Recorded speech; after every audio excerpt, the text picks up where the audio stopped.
So we are on our way to Nandom, where we have a number of CleanAcwa projects. We're working in about 25 different communities. And as you know, with CleanAcwa, we are focused on water and sanitation, broadly speaking, not just access, but what's happening with our water bodies, the environment, sustainability, and how we take care of our water bodies, in addition to just the provision of the infrastructure. We are here at the Kamba Dam, where if you actually take a look, you can see that the water running through is heavily contaminated. You just take a look at it and you can see the amount of dirt and filth that's running through this water. And if we run water tests, it will probably be filled with E. coli and other contaminants, which will result, this is the type of water that when community members take water from bodies like this and drink them, that's where you start to see these high incidences of diarrhea, of trachoma, of dysentery and other water-related diseases, which results in the high rises in infant mortality that we see in such communities.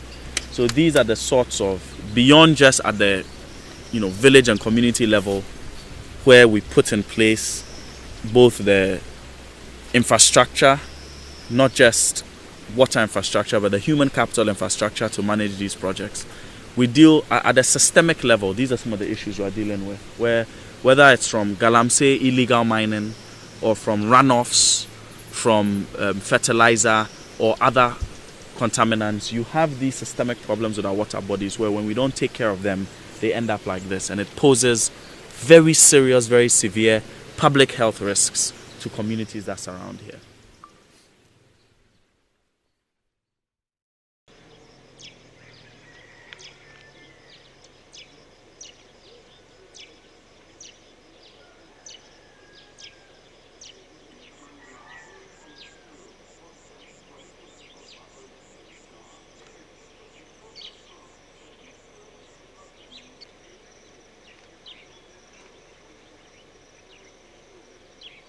Elders, fathers, mothers, brothers and sisters of Nandom, I greet you all. Welcome, welcome, we say welcome.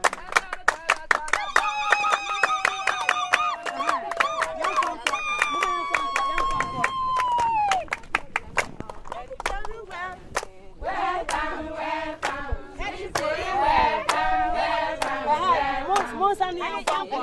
welcome, welcome.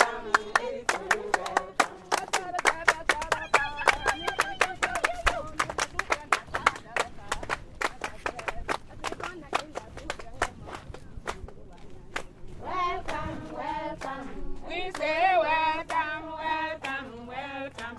We say welcome, welcome, welcome. We say welcome.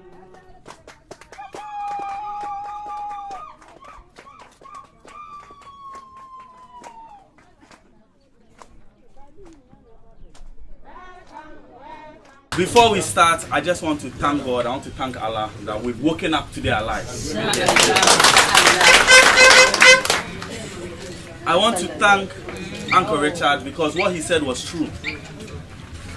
CleanAcwa, we've been doing development projects in Ghana for about 10 years. We've done projects in the south of Ghana. We've done projects in Kenya, Ethiopia, Uganda, in many parts of the world. But it was Uncle Richard who came and said, you have to come home because there are needs in Nandom and you have to come and do the work home. Cardinal Derry, the late Cardinal, taught us that in Nandom, we cannot be successful alone. As we succeed, we have to pull others with us. A long time ago, my father, Professor Dele, was like this young boy and grew up here in Nandom. Uyeke yume na tola a osan Professor Dele.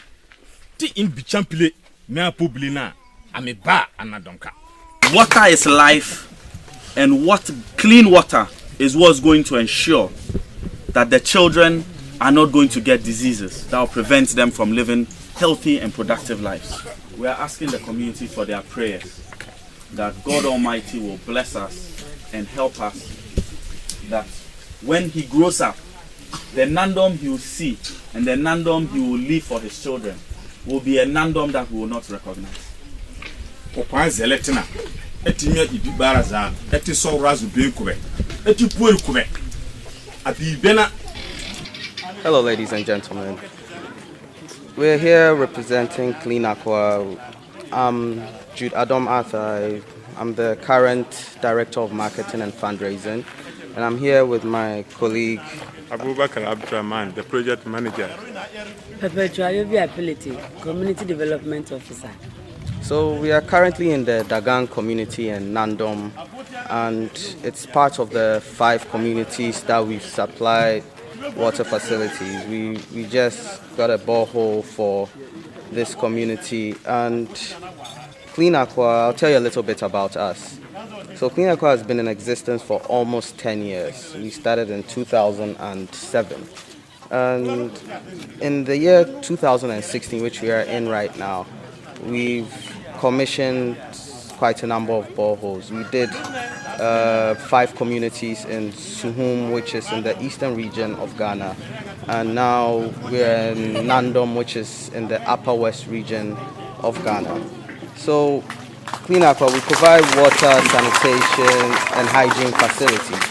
And right now, we're, like I said before, we're in the Dagang community, and behind us is the community elders and some of our partners. We partner with the government, so we have the DCE over here, you know, the local government, who practically find the communities for us which lack access to potable water. So over here, we are done with our 5th commissioning we are done commissioning 5 boreholes today, and I'll pass you on to our project manager to say a little bit about the project.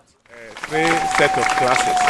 The first cluster is what we are commissioning today, which are the Koregan community, Bongan community, Seuro, Nandom Zongo, and Dagang communities. So these communities, as you can see, they are so happy, and we are putting smiles in the faces of especially the women and the children.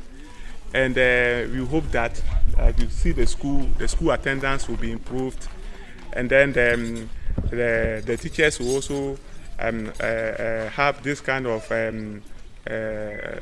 safe place for the people to fetch their water, other than going to the bush and be searching for water, and sometimes snake bites and other things happens. So this is a big relief to the communities. It's also important to note that CleanAcwa, we target the rural communities, the communities that lack access to potable drinking water. We go into the deep communities where there are no road systems, or they have bad infrastructures, and they have to actually walk probably 2 or 3 hours just to fetch water. And those are our main target areas which we look into. So I just wanted to highlight that as well. So our facilities are user friendly. We take into consideration people with disability.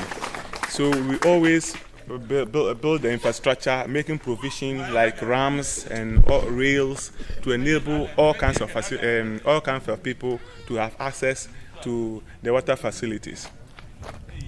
Another thing we also do is the endogenous development, the sensitization in the communities. When we get into these communities, we make sure that we go in accordance with their cultural or traditional activities, where we, besides seeing the local government, we also see their chiefs.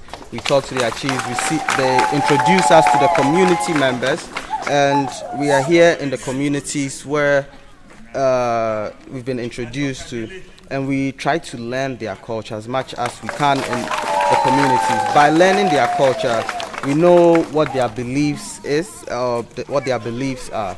So an example is one of the communities we went into, there was already a borehole that was functioning, but they weren't using it because, unfortunately, one of the community members had drowned in it, and so it was seen as a taboo for them to use that. So when we get to the communities, we educate them as well. We try to understand them, and then we use, our principles and measure with theirs as well, so that we can both get an understanding. Because if we do not teach them how to use and maintain these facilities that we provide, it may be a cost-90 job, and it's best to understand the communities we are in before we provide them with certain needs. And we also do the WASH assessment, the water, sanitation and hygiene assessment, to see what kind of facilities they need exactly. And like we said, over here in Dagan, they needed the